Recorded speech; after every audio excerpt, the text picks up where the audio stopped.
All right, glows, hoes, and bevos. We back. We live. Going over Sunday's not recap. Sunday's preview. How you get down? Obviously, we have our Germany game.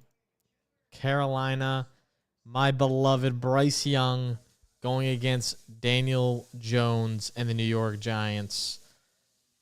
It's going to be interesting, nonetheless, here.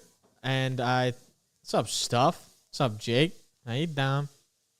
It's going to be interesting, nonetheless. I think Bryce has looked better, for sure, these past few weeks, and that's what you're hoping for. You hope he just keeps improving and improving. But I'm not going to bet on him by any means right now. So we're definitely going to look towards more the running back standpoint. Devin Singletary is still getting respectable lines, despite really not playing much. Chuba Hubbard's not a bad shot, but this Giants defense has not looked bad at all. I think I'm going to lean the Tyrone Tracy route. If you guys just saw on Twitter, I just posted it. I took his over on rushing attempts, which was 16.5. Obviously, I don't have it on my screen right in front of you. But that's where I would go. 16.5 rushing yards, or so 16.5 rushing attempts, for Tyrone Tracy. 75.5 was a little bit high for the rushing yards, but I would take it. I saw a lot of people taking it at 72. And it is available pretty much everywhere around the 72, 73 marker. We can look on props.cash ourselves real quick and go to the rushing yards just to get a quick glance. Yeah, 73.5 is more the average here for him. But again, I would definitely lean the rushing attempts. Like, rushing attempts line at 16.5 feels fantastic. Hit this in 3 of 5 games so far. The only game he missed was against Washington, where it's a very negative game script, and he still had 16 touches. So he's looked great. And I think in a positive game script where there's 6.5 point favorites, I should pull up the Pickett events calendar here for the NFL, so we can just kind of have the games right in front of us. 6.5 is the spread. So it's going to be a positive game script for the Giants, according to the books, which would lean a great day for Tyrone Tracy rushing attempts. I don't think Devin Singletary is really going to eat into that a ton. You still sketch on JT lines. I'm not sketch on him. I just don't know how I feel about him. I'll get into that, though, 100%. Also, reads for the New Orleans Atlanta game. Appreciate you. Atlanta, again, New Orleans, 3.5 point game. Obviously, the Saints without Chris Olave is going to be an interesting feat. Again, last week without Chris Olave, AK-47 stepped up, and AK-41, not 47. I'm thinking Andre Karolinko. Anyway, he had 29 rushing attempts last week. That was nuts. Now, I don't think he's going to have that this week against a Falcons defense. That's been shockingly pretty good against the run. Nothing crazy, but inside the tackles, they have not been bad. Outside the tackles, they've struggled. But if we go to that game real quick, just because you asked, where is he at? That's nuts. He didn't even come close to 60.5 besides last week. Outside of he did a little bit earlier in the season, but since then, not much. I think they leaned back into him.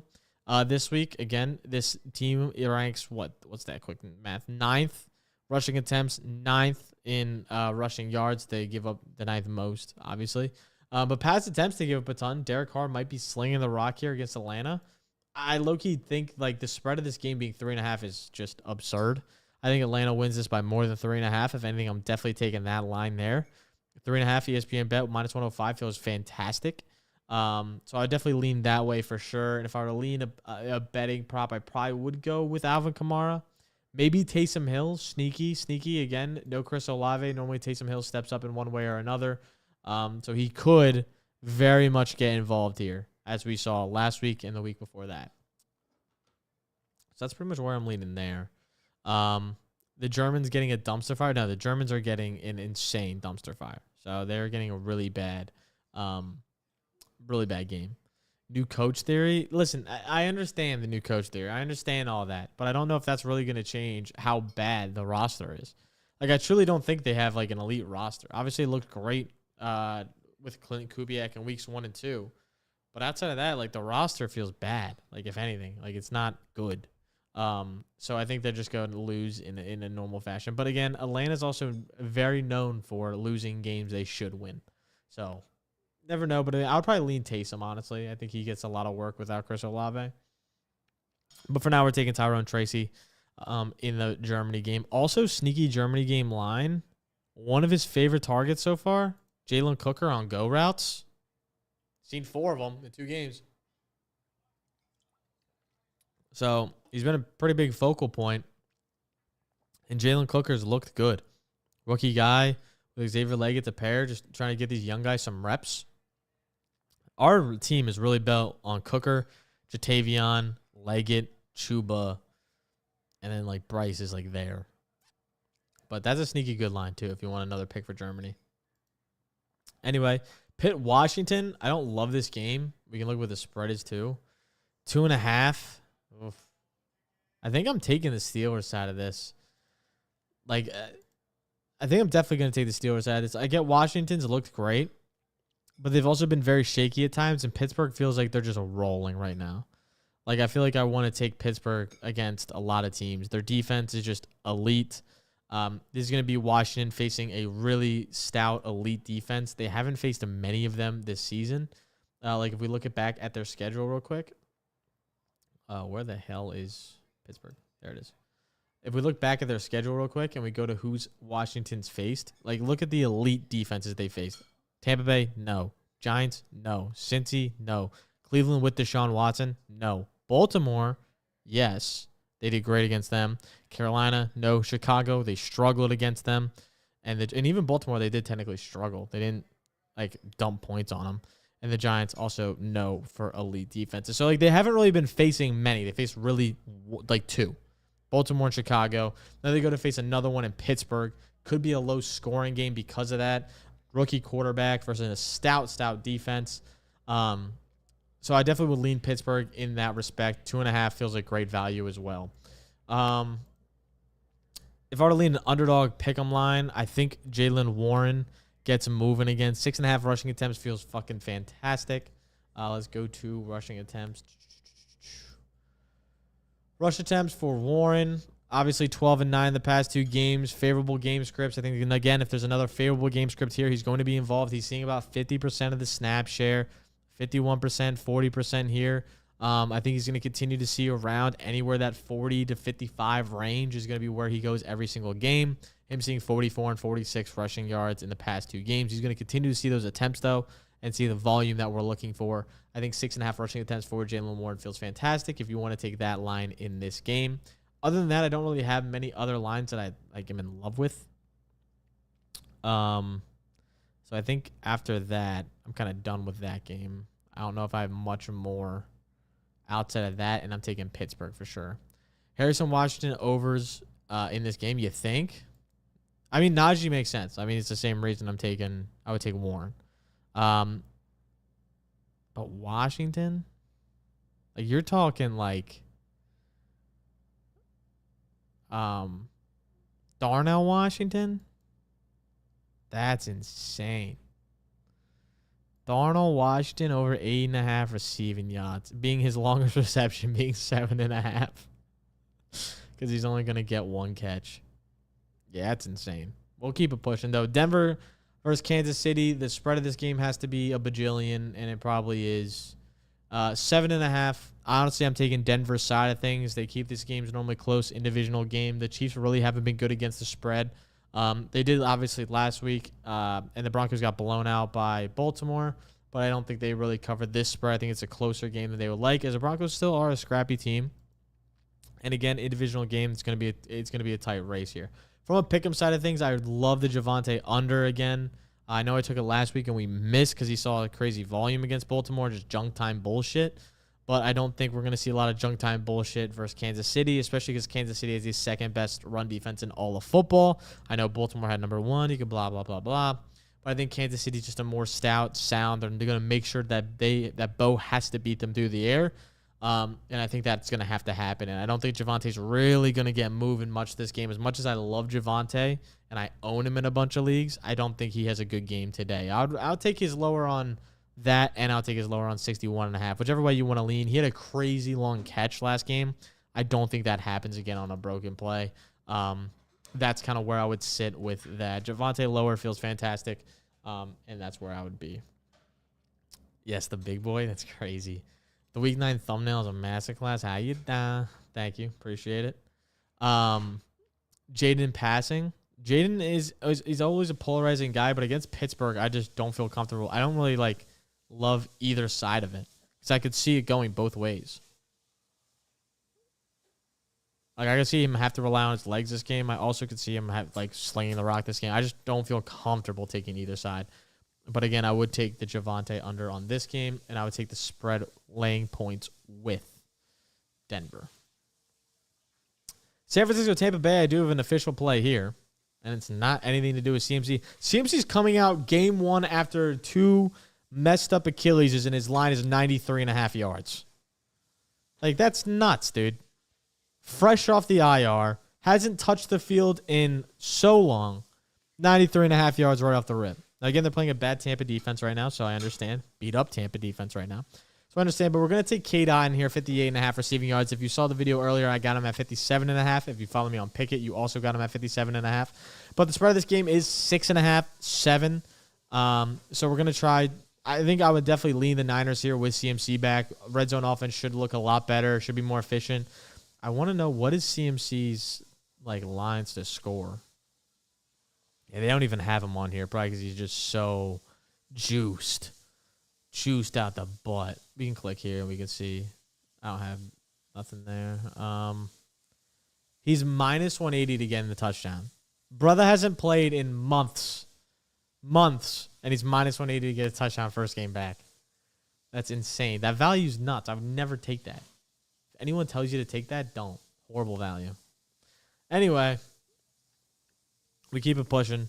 Definitely staying with there. The reason I'm taking Kate Otten, again, not only is it a good matchup, he's just seeing the volume. I'll pull up my notes real quick here for you. He's seeing crazy volume right now as, can we, my computer, lock the hell in? He's been targeted on 30% of his routes over the past 2 weeks, obviously without Chris Godwin and Mike Evans. That's 10 up percentage points from his last target rate from weeks 1 through 7, being only 19%. He's also averaged a deeper depth of target at 7.9 yards compared to his 6.5 in weeks 1 through 7. And again, 1 yard is big when you're looking at the depth of target. And he's been targeted 12 times when aligned in the slot. He's been playing a ton of the big slot role for this team, and he's been crushing it so far, resulting in a team-high 46.2% of slot targets, which, again, converted into yards over time. Since week 8, 103 yards and 2 touchdowns out of the slot. That's the 6th most in the NFL during that span. And in week 7 versus the Ravens, where Chris Godwin and Mike Evans suffered injuries, Otten still caught 5 of 6 balls, having 77 yards. So again, that was a lower volume day, and he still ended up having crazy yards. So again, I think in this matchup, I get San Francisco looks like a super tough defense on paper, but they have been getting kind of torched this season. So I think Kate Otten easily does it here again today, as he's the wide receiver 1 in this offense. So yeah, I think he's going to absolutely cook there. Now we're going to keep it moving. Kyle Juszczyk, low key, sneaky 6.5. Sneaky. Buffalo versus Indianapolis. I think this is going to be a good game. I'm actually excited to see how Joe Flacco does versus the Bills defense. I think he's going to have a bounce back game. I think Josh Downs is going to have a great game. No Michael Pittman, so Josh Downs is really the focal point there for being the one. Well, but I do like Khalil Shakir over 5.5 receptions. I think him being at 5.5 receptions feels great. Obviously, he's not on underdog for that right now, but you can take him at 62.5 receiving yards. 5.5 receptions. I got it at minus 128 on FanDuel, and his role is increased. Obviously, no Keon and maybe no Coop. Might have to experiment with that. And again, the past 3 weeks, he's seen 24 targets. He's hit over this line in 3 of the 5 games. And the Colts give up a ton of receiving yards this year, 233.8 receiving yards. And he's been averaging over 5 catches a game. He's seeing the targets 7, 10, and 7. So again, I think he just keeps cooking. Someone asked for Debo rushing. Debo rushing is a good shout for sure. Again, CMC's back though, so I don't know how much he really gets involved, but 7.5 rushing yards feels really low for the kid. Definitely going to lean into that for sure. But yeah, again, this game's supposed to be close. We can look at the spread here. What am I missing? Oh, there it is. Spread is 3.5. So again, it's going to be a close game. And I think they're going to need to rely on Shakir, especially if Coop is ruled out. This line's going to only soar up. It's probably going to be around 6.5, and you're going to lose the value on the 5.5. So I would take advantage while you can getting the 5.5. And even if Cooper's playing, he's seen this in both games with Coop. Now no Keon. He's going to have to be the focal point on this defense against a bad, on this offense against this bad defense. How we doing, Jimothy? You living? You live? All right, in our next game, we're going to keep it just pushing. We're going to keep chugging along here. Nothing else I really have in this game. Maybe JT just keeps plugging, but Buffalo's defense is looking nice. Half a rushing touchdown feels great. He always finds the end zone. Always finds the end zone. Also, this feels great. He just gets peppered with targets. And no Keon. Could easily see that. All right. That's about where I'm at with that game. Minnesota Jacksonville. I don't even know if I want to talk about this game. It's just going to be blowout. What's the spread? 30.5? 7? 6.5? Yeah, that's not enough. We definitely need more than that for this to be really good. So we're going to easily lay points with Minnesota there. I think Minnesota has a big game. Playing a bad Jacksonville team with Mac Jones. Mac is good. Mac can suffice for sure. But is he going to even be able to compete with Minnesota? Probably not. I have to start him in fantasy, sadly. But this Minnesota defense is hungry. This Minnesota team needs another win. And it's probably going to come on the back of no Trevi Lawrence for Jacksonville. So, sadly, I'm laying points with Minnesota, and I'm not taking damn near any player props unless you want to lean Aaron Jones. Could easily see this higher. Easily could see that happening. That's probably the line I would take. But outside of that, it's going to be bad. Hammering minus 30 on Gutter's line. No, literally, it's going to be a blowout. It's not going to be 30, obviously, but just had a chicken sandwich and trying to trade for Justin Jefferson. Dub.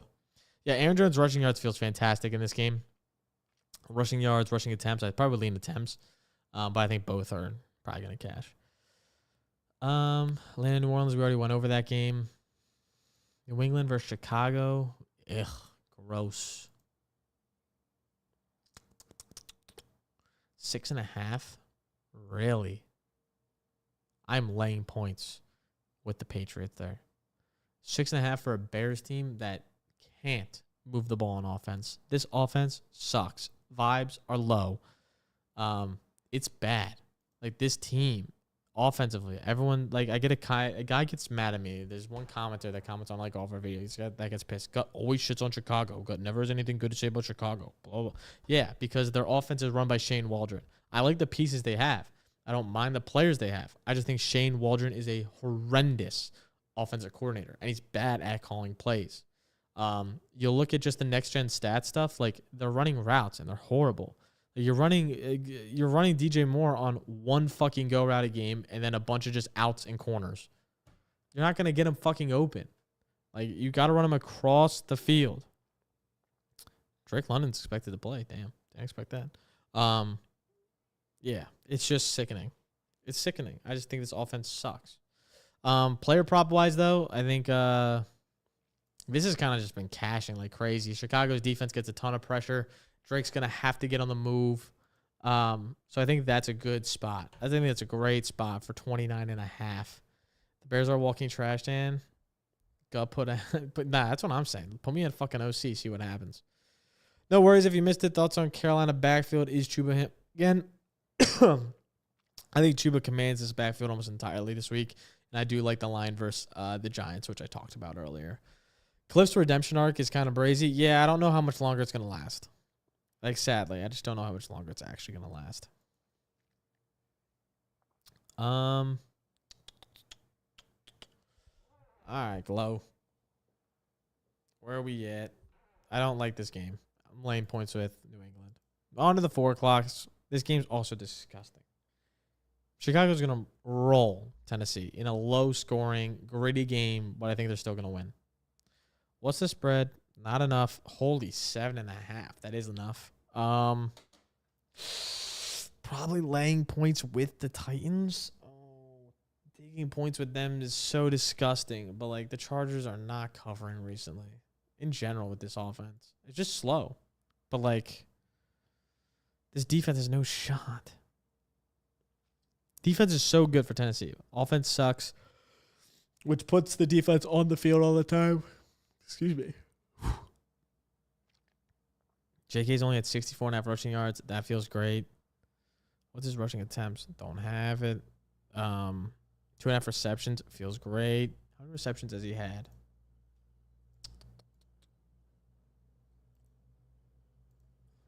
Yeah, 2.5 receptions feels fantastic. I'll probably lean that way for show. A little check down action. Yeah, no, I would lean that for show. Like that spot a lot. All right, glows and hoes and bevos. I don't know if I like anything else in this line, in this game. I really don't like anything for Tennessee against a good defense. Maybe just a bunch of unders. Just lacking a bunch of unders. Will Levis under total yards might be the lockiest lock of locks. Brother sucks. He blows. Philly at Dallas. Oh, I didn't even look at that line. Half a little intercepty. It's definitely on here, but it's just not on my desktop. But yeah, I would definitely take the over on receptions for sure. I'll definitely take the Herbert lower on interceptions. He just has not been throwing picks. I think that continues. Philly offense versus these horrendous Dallas defense. Dallas without Dak Prescott the rest of the season. We're going to lean Saquon Barkley. We're going to take his high. I have an 89. Whoa. Okay, that's not 89. I'm going to take him at 89.5. I have every single reason I could read you. You're going to see my write-up on it. Dude, hit this over in 6 of 8 games this season, averaging 115.7 rushing yards per game. Saquon Barkley has seen the second most rushing yards, 2 stacked boxes this season. The Cowboys have stacked the box at the 5th highest rate, and they've given the second lowest, success rate against loaded boxes, even though they run it at a 53.6% rate. They're going to try to stack the box to stop Saquon, and they're not going to be able to. And then they also, this Eagles team runs under center a ton on, what was it? What's the exact number? 84.3% of the run plays are under center, 4th highest most in the NFL. And the Cowboys suck at stopping under center runs, giving up the 2nd lowest defensive success rate at 51%. They give the 3rd most rushing yards to under center runs. So they're just pretty much getting cooked all around. The Cowboys suck. There's going to be a blowout of a game. I think the Eagles are going to run up the score. Whatever the spread is, it's not far enough. 7.5 over for Philly. They're going to just absolutely smash this line. Philly's going to beat them by like 20. I'm sorry if you're a Cowboys fan. I'm so sorry if you're a Cowboys fan. But welcome to the world. Welcome to the Panthers cycle. We suck, you suck, we all suck. Levis interception is 0.83, but his fumble's 1.5x. I definitely would lean. The value's in the fumble. I'm probably taking the fumble. 0.3 is just 8.3 is so like bad value. I'm against Saquon, JT, and Joe Mixon. Am I cooked? Yeah, that's Mixon. Good, a tough matchup, so that's fine. JT, medium matchup, so it's like give or take. And Saquon's probably dropping 40 on your dome.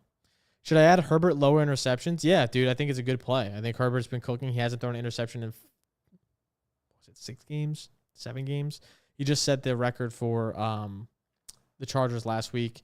Now, again, he's going against a tough defense. Tennessee creates a ton of turnovers. But, again, I don't think they're going to really have to rely too much on that. I think they're going to run the ball most of the game anyway. I'm so scared of Saquon, man. Yeah, you should be. He's going to cook. He's going to fucking cook. That's what we're going to take is over. Jets versus Arizona.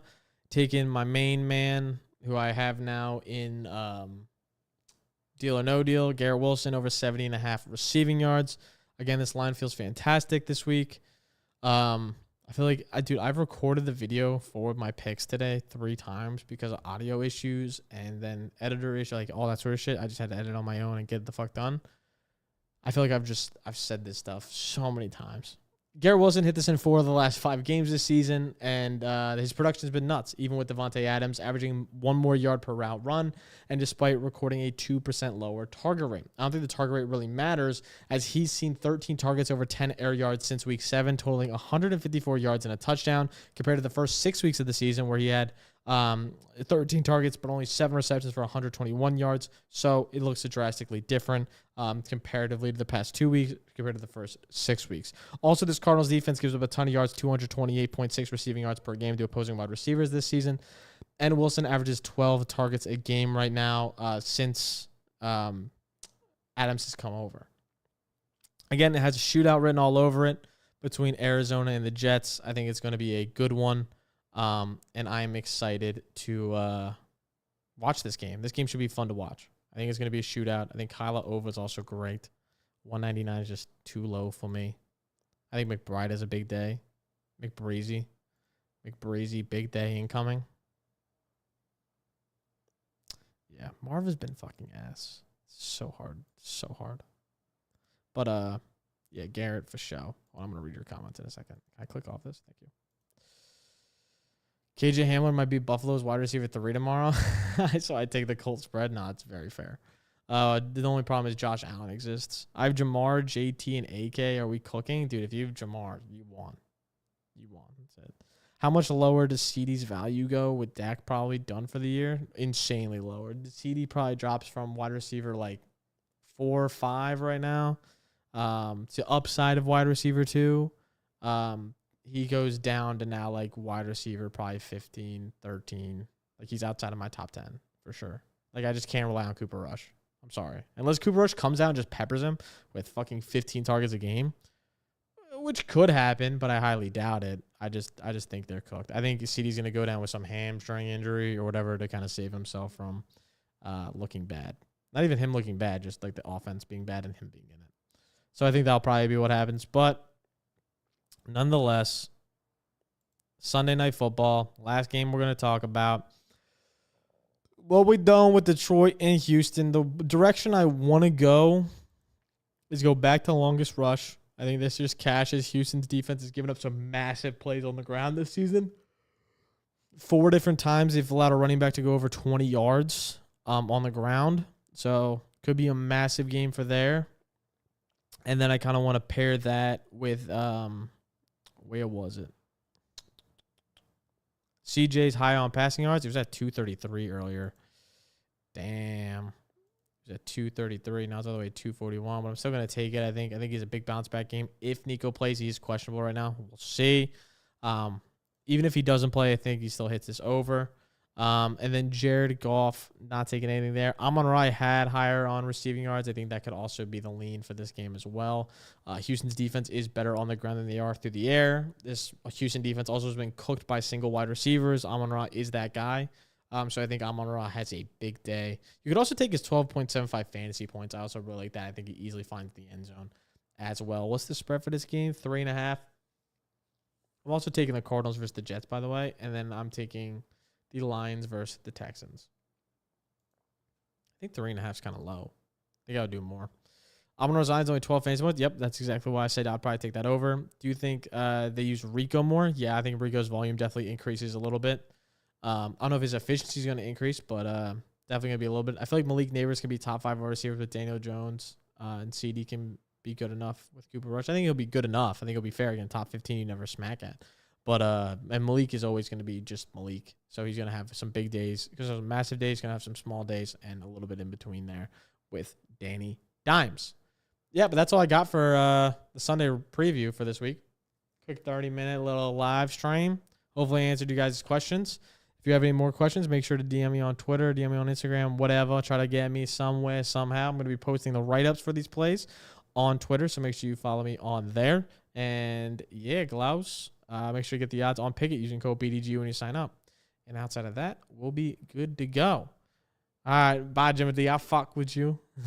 And I'll catch you guys next time. Appreciate all of you guys for watching me. Make sure to leave a like on your way out. It's the easiest way to support the channel. I'll catch you guys next time.